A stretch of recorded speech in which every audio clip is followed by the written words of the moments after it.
जिसे माँ बाप की दुआएं नहीं मिलती उसे किसी की दुआ लगती नहीं। हजरत मालिक बिन दीनार हज करने के लिए गए। जब अरकान सारे अदा हो गए, घर आने का वक्त आया, साथियों ने मालिक बिन दीनार से कहा चलें। कहने लगे एक बार और अल्लाह के घर की ज़ियारत कर लें। अब अल्लाह जाने ज़िंदगी में मुलाकात होगी कि नहीं होगी, आखिरी रात है। बैठ गए, जाके अल्लाह की इबादत में मसरूफ़। दो फरिश्ते आसमान से उतरे और उनके पास आपस में बातें करने लगे। एक कहने लगा, सुनना मेरी बात, एक कहने लगा इस साल कितने हाजी आए हैं? दूसरे ने कहा 1 लाख हाजी हैं। कहा कितनों का हज कबूल हुआ? कहने लगा एक के अलावा अल्लाह ने सबका हज कबूल कर लिया। जब ये बात आई ना, वो अल्लाह वाले थे, वो अल्लाह वाले थे। उन्हें डर लग गया, यार कहीं मैं ही तो नहीं हूँ जिसका अल्लाह ने हज कबूल ना किया हो। आज बंदा हरम में जाके फ़ोटो खींच रहा है, सेल्फी ले रहा है। शर्म कर, कहाँ खड़ा है, कर क्या रहा है?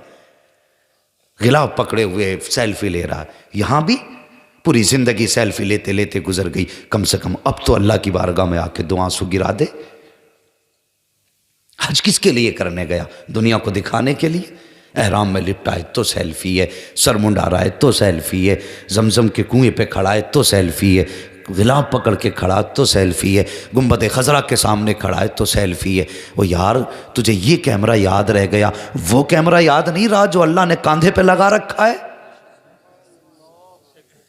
ये फोटो तूने 4 दिन के लिए खींच लिए और ये जो पूरी पिक्चर कयामत में चलाई जाएगी ये तुझे याद नहीं? भूल गया कहां खड़ा है? बंदा सेल्फी लेने में मसरूफ है। वहां जाया करो ना यार, ये दुनिया की चीजें बंद कर देना और सिर्फ कहना या अल्लाह मैं चाहता हूं आज तेरे मेरे बीच कोई तीसरा ना हो। आज मैं रोऊंगा तू सुनेगा, मैं मांगूंगा तू देगा। जब नीयत ये होगी, खुदा की कसम जब पलट के आएगा, हुजूर की हदीस कहेगी लोगों ये काबे का सिर्फ तवाफ करके नहीं आ रहा बल्कि अपने गुनाहों से ऐसे पाक होके आ रहा है जैसे बंदा आज ही मां के पेट से पैदा होके आ रहा है। अल्लाह, नारे तकबीर, नारे रिसालत। ओ भाई मिजाज बनाओ, अल्लाह की बारगाह में जाना तो वहां सेल्फी ना लेना, वहां कैमरे ना निकालना, वहां जाकर के अल्लाह तौफीक दे तो उसको राजी करने की कोशिश करना। मालिक बिन दीनार सोचते हैं कहीं मैं ही तो नहीं। ये सोच के डर गए, उठे अपनी जगह से, फरिश्तों के पास पहुंचे, कहने लगे बताओ तो सही वो कम नसीब कौन है जिसका लाखों में अल्लाह ने हज कबूल नहीं किया है? आने वाले फरिश्तों ने कहा नाम उसका अब्दुर्रहमान बिन शीरान है। कहा कहाँ मिलेगा? कहा फला जगह पर है। अल्लाह अकबर, सोच ही रहे थे, इतनी देर में एक आसमान से पर्ची गिरी। गिरने के बाद उसमें लिखा था मालिक, कहा उसमें लिखा था मालिक बिन दीनार। कहा जी। कहा जाओ अब्दुर्रहमान बिन शीरान है, फला मकाम पर है, उससे जाके कह दो हमने उसका हज कबूल नहीं किया है। आपने वो सुना और उस जगह पर गए, जाके देखा एक शख्स माजूर है, एक हाथ नहीं है, एक आंख नहीं है, बैठा हुआ है। जैसे जाके आपने सलाम किया, उसने चेहरा देखा, कहने लगा लगता है ये कहने आए हो कि अल्लाह ने मेरा हज कबूल नहीं किया है। इतना सुनना था हजरत मालिक बिन दीनार परेशान हो जाते हैं। कहा तुझे कैसे पता चला? कहते तुम तो आज आए हो लेकिन 7 साल हो गए हैं मैं मुसलसल हज कर रहा हूं, हर हज के बाद यहां आके बैठता हूं, इतने में पीछे से बंदा आ जाता है, कहता रब ने फरमाया तेरा हज कबूल नहीं है। जब इतना सुनना था आपकी आंख में आंसू आ गए, कहने लगे बंदे बता तो सही तुझे 7 साल हो गए हैं तेरा हज कबूल नहीं हो रहा है, पता कौन सी खता करके बैठा है, कौन सा गुनाह किया है जो 7 साल से अल्लाह ने तेरा एक हज भी कबूल नहीं किया है। उसकी आंख में आंसू आ गए, कहने लगा तेरा नाम क्या है? हजरत मालिक बिन दीनार ने कहा था मुझे मालिक बिन दीनार कहा जाता है, मैं हुजूर की हदीसें बयान करता हूँ। इतना सुनना था अब्दुर्रहमान बिन शीरान की आंख में आंसू आए, कहने लगा अगर इतना नेक है तो फिर मेरा दर्द दिल भी सुन ले। कहा बात क्या है? कहा मेरी माँ मुझसे नाराज है, इसी वजह से अल्लाह ने 7 साल से मेरे हज मेरे मुंह पे मार दिए हैं। कब बता तो सही अगर 7 साल से अल्लाह मुसलसल तेरे हज को तेरे मुंह पे मार रहा है तो फिर पहले जाके माँ को क्यों नहीं मना लेता है?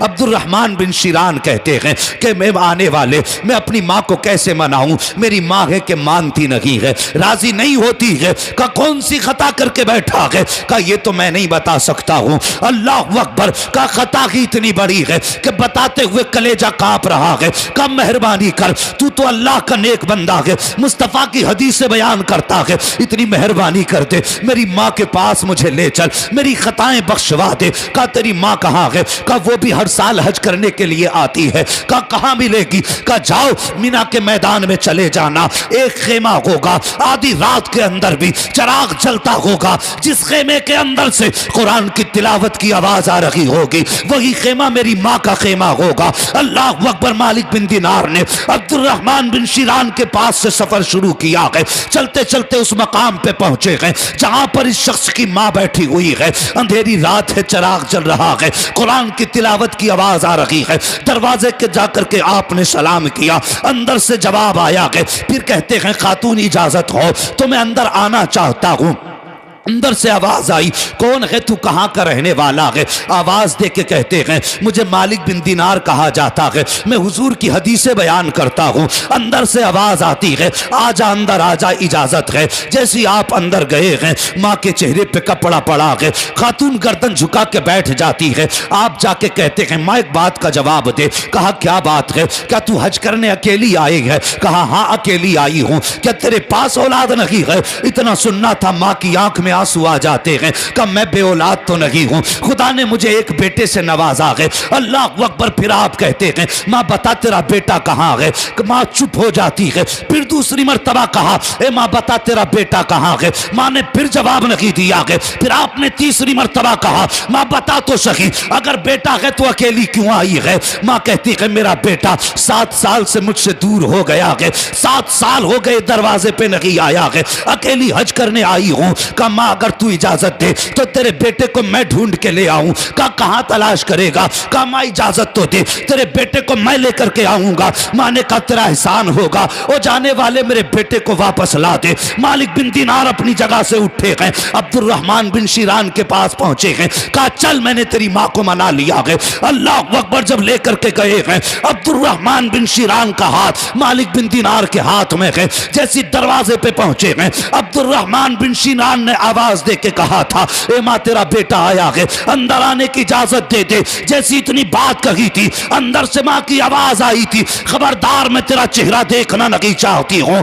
जा जहां से आया है वापस चला जा।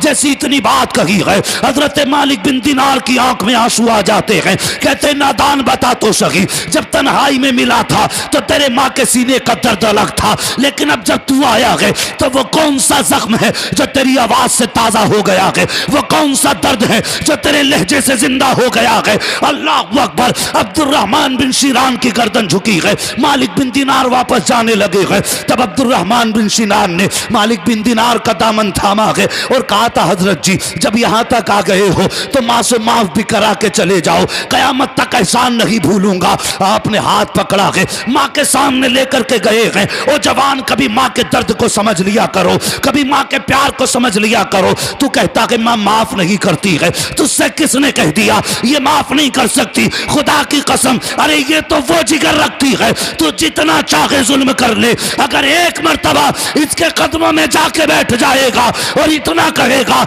मां माफ कर दे, तो जवाब आएगा बेटे तू तो आज आया है, मैंने तुझे पहले ही दिन रब की रजा के लिए माफ कर दिया था। नारे तकबीर। पूरा मजमा दोनों हाथों को उठा ले और नारे का जवाब दे।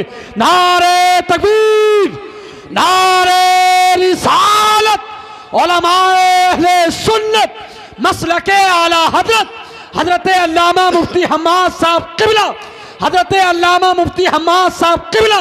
नारे तकबीर, नारे रिसालत। उम्र की कैद नहीं, वक्त की कैद नहीं। और मेरे बच्चों, जवानों, जो तुम्हें सबसे ज्यादा बूढ़ा लगता हो और जिसे लगता हो ये हमारे गांव का सबसे बड़ा है, कभी उसके पास बैठ के कहना 2 बातें कहना, और 2 बातों के बाद सिर्फ इतना पूछ लेना क्या तुम्हें आज भी मां की याद आती है कि नहीं? चाहे कितने भी सफेद बाल हो गए हों, दांत गिर चुके हों, नजर कमजोर हो गई हो, और कभी कंधे पे हाथ रख के कहना बता दादा क्या मां की याद आती है कि नहीं? ये कह के चुप जाना। सिर्फ 30 सेकंड के बाद उसकी आंख में झांक के देखना, उसकी आंख का पानी तुझे बचपन की कहानी सुनाने लग जाएगा। और फिर उससे पूछना तो खुदा की कसम वो 70 साल में भी यही कहता है। मुझे आज भी लगता है कि माँ दरवाजे पे खड़े होकर आवाज़ दे रही है। मुझे आज भी ऐसा लगता है कि मेरे बगैर माँ ने खाना नहीं खाया है। मुझे आज भी ऐसा लगता है कि मेरी माँ किसी से पूछ रही हो मेरा बेटा देखा हो तो बताओ। मुझे आज भी ऐसा लगता है कि कोई घर से आवाज़ दे रहा बेटा देर हो गई जल्दी आ जा। खुदा की कसम ये वो लहजे हैं जो माँ बाप के सिवा किसी ज़बान से निकला नहीं करते। याद रखना मेरी बात, अगर माँ बाप चले गए तो कोई पूछने वाला नहीं होगा और तुमसे कोई रोटी को नहीं पूछेगा तूने खाई क्या नहीं खाई। वो सिर्फ माँ होती है जो तुझसे नाराज़ भी होती है ना तो तुझे खिलाए बगैर कभी खाना नहीं खाती है। हाँ वो क्या था, वो किसी शख्स की बीवी का इंतकाल हुआ, उसने दूसरी शादी की, अल्लाह ने उसको पहली बीवी से एक बेटा दिया था। उसने एक ज़माने के बाद अपने बेटे से पूछा और कहा था बेटे एक बात बता। कहा क्या? कहा तूने पहली माँ भी देखी है दूसरी माँ भी देखी है, मगर बता दोनों माँओं में कौन सा फ़र्क तूने देखा है? तो बच्चे ने बड़ी सादगी से कहा था अब्बा जी मैंने दोनों माँओं में एक फ़र्क देखा। कहा क्या? कहा जो मेरी पहली माँ थी वो सच्ची झूठी थी, ये जो दूसरी माँ लेके आए हो ये सच्ची है। समझ रहे ना बच्चे का जवाब? बाप ने पूछा बेटे सगी और सौतेली, अगर किसी के घर में सौतेली माँ हो तो मैं बुराई नहीं कर रहा हूं, लेकिन एक माँ बता रहा हूं माँ क्या है। बच्चे ने कहा था, बच्चे से पूछा बता तेरी पहली वाली माँ बेहतर थी या दूसरी वाली माँ, दोनों माँओं में क्या फ़र्क? तो बच्चे ने कहा था अब्बा जी सिर्फ एक फ़र्क है। कहा क्या? कि पहली माँ झूठी थी और ये जो सौतेली माँ ना ये सच्ची माँ है। बाप के माथे पे पसीना आ गया, अजीब बेटा है, अपनी सगी माँ को झूठा कह रहा है, सौतेली को सच्चा कह रहा है। बेटे तूने ये कैसे कहा? बच्चे की आंख में आंसू आ गए, कहने लगा अब्बा वो जो सगी माँ थी ना, मैं कभी गलती कर देता था तो मुझसे कहती थी मैं तुझे रोटी नहीं दूंगी। कहा वो कहती ज़रूर थी लेकिन अगर देर हो जाती थी तो मुझे मना के खिलाती थी। अगर मैं कोई गलती करता था वो मुझसे कहती थी तुझे घर से निकाल दूंगी। कहा वो कहती थी, मैं फिर भी गलती करता था ना तो वो झूठ बोल के कहती थी मैंने तो ऐसे ही कह दिया था, मुझे हाथ पकड़ के बिस्तर में लाती थी। कहा अब्बा जी अगर उसने कभी गुस्से में मुझसे कह भी दिया ना निकल घर से, कहा मैं अगर चला गया ना तो मेरे पीछे पीछे आ जाती थी, मुझे जब तक मना नहीं लेती थी बिस्तर में लेटती नहीं थी। कहा ये पहली माँ का झूठ है। और रह गई बात दूसरी माँ की, कहता ये बड़ी सच्ची है। अब्बा जिस दिन कह देती है रोटी नहीं दूंगी ना उस दिन सारी रात फाके रहना पड़ता है, ये रोटी का एक लुकमा नहीं देती है। अब्बा जी जिस दिन कह देती है ना तुझे खता करेगा तो घर में नहीं आने दूंगी, तो कहता अब्बा जी कितनी रातें ऐसी आप तो काम पे रहते हो, मैंने दरवाजे पे बैठ के गुजारी हैं। ओ यार सगी माँ माँ हुआ करती है। खुदा के वास्ते अल्लाह ने ये दौलत दी है तो इसकी इज्जत कर लो, अगर ये नेमत मिली है तो इसकी कदर कर लो। खुदा की कसम तुम्हें बीवी दूसरी मिल जाएगी, ज़िंदगी के साथी दूसरे मिल जाएंगे, लेकिन जो तुझे अपने मुंह का निवाला निकाल के खिलाए ना वो माँ बाप कभी दोबारा नहीं मिल सकते हैं, कभी दोबारा नहीं मिल सकते। और तुमसे किसने कह दिया माँ बाप माफ़ नहीं करते? कभी इन्हें मना के तो देखो। अल्लाह की कसम बाप कितना सख्त होता। लोग कहते हैं नहीं मेरा बाप माँ बाप से ज़्यादा प्यार करती है। नहीं, माँ बाप से ज़्यादा प्यार नहीं करती, सिर्फ फ़र्क है बाप को अल्लाह ने मर्द बनाया है इसलिए उसका जिगर मजबूत होता है, और माँ चूंकि औरत है उसका जिगर नर्म होता है। ज़रा सा दुख तुझ पे आ जाए तो माँ तड़प जाती है, रोने लगती है। मतलब ये नहीं है कि बाप को एहसास नहीं है, दर्द बाप को भी उतना ही होता है, लेकिन वो आसानी से रोया नहीं करता है, इसलिए कि वो जानता घर की हिम्मत उससे शामिल है। अगर वो रो दिया तो घर की हिम्मत टूट जाएगी, फिर समझाएगा कौन, संभालेगा कौन? और यार अगर माँ रोती है ना तो चैन से बाप भी नहीं सोता है। अगर तू रात को नहीं आया गए, जितनी माँ ने चक्कर लगाए ना दरवाजे पे मेरा बेटा नहीं आया, तो नींद बाप को भी नहीं पड़ती है, वो भी बिस्तर पे करवटें बदलता है, आखिर अब तक क्यों नहीं आया है। हम तो अपनी बात कहते हैं, हम घर से चलते हैं और कभी फ़ोन करके अपने बाप से कह के आते हैं ना, अब्बू पूछते हैं कब तक आ जाओगे बेटे, दूरी के हिसाब से बता देते हैं 2 बजे आ जाएंगे 3 बजे आ जाएंगे। तो यार जैसी 2 के 2:30 बजते हैं ना फ़ौरन फ़ोन बजता, बाप का फ़ोन आ जाता बेटे अब तक क्यों नहीं आए। और यार इस बाप के दर्द को कहाँ डालोगे? कभी इसके लेट होने पे तुमने भी फ़ोन किया अब्बू अब तक कहाँ हो, अब तक क्यों नहीं आए? नहीं, हम तो ये कहते हैं आ जाएंगे अब्बा, कोई बच्चे तो नहीं है जो खो जाएंगे कहीं। और यार इसके लिए तेरे सीने में भी तो दर्द होना चाहिए, कभी तू भी तो ख्याल कर, जैसे तेरे लिए ये नहीं सोया तू इसके लिए जाग के देख। खुदा की कसम मर के कब्र में बाद में पहुंचेगा, मदीने वाला तेरी कब्र में पहले आ जाएगा। हाँ कम से कम कभी इनके लिए हम भी तो जागे। तुम कहते हो हमारे माँ बाप हमें माफ नहीं करते ना, गलत सोच है तुम्हारी। हमारे बाप का गुस्सा बहुत तेज है, और यार गुस्सा कितना भी तेज है लेकिन उसके सीने में बाप का दिल है। कभी जाके तो देख, जब बाप सोया हो ना रात में, उसके कदमों में जाना, बैठना, आहिस्ता से पैर दबाना शुरू कर देना। अल्लाह तौफीक दे तो 2 आंसू गिरा देना। अगर आंसू ना भी आए ना, सिर्फ पैर दबाना। उसकी आंख खुल गई ना, वो ये नहीं पूछेगा क्या कर रहा है, वो छूटते ही कहेगा बेटे इतनी रात को तुझे नींद नहीं आ रही।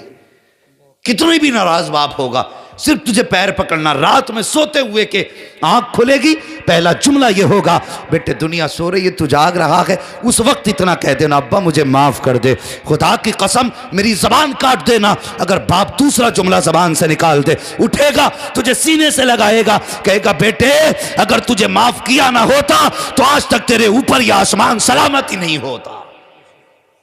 तुझे क्या लगता है बाप नाराज भी रहे और तुझे रोटी मिलती रहे, मां नाराज रहे तुझे रोटी मिलती रहे? नहीं, तेरे दस्तरखान पे जो रिस्क उतरता है ना, मेहनत तेरी होती है, वसीला बाप होता है।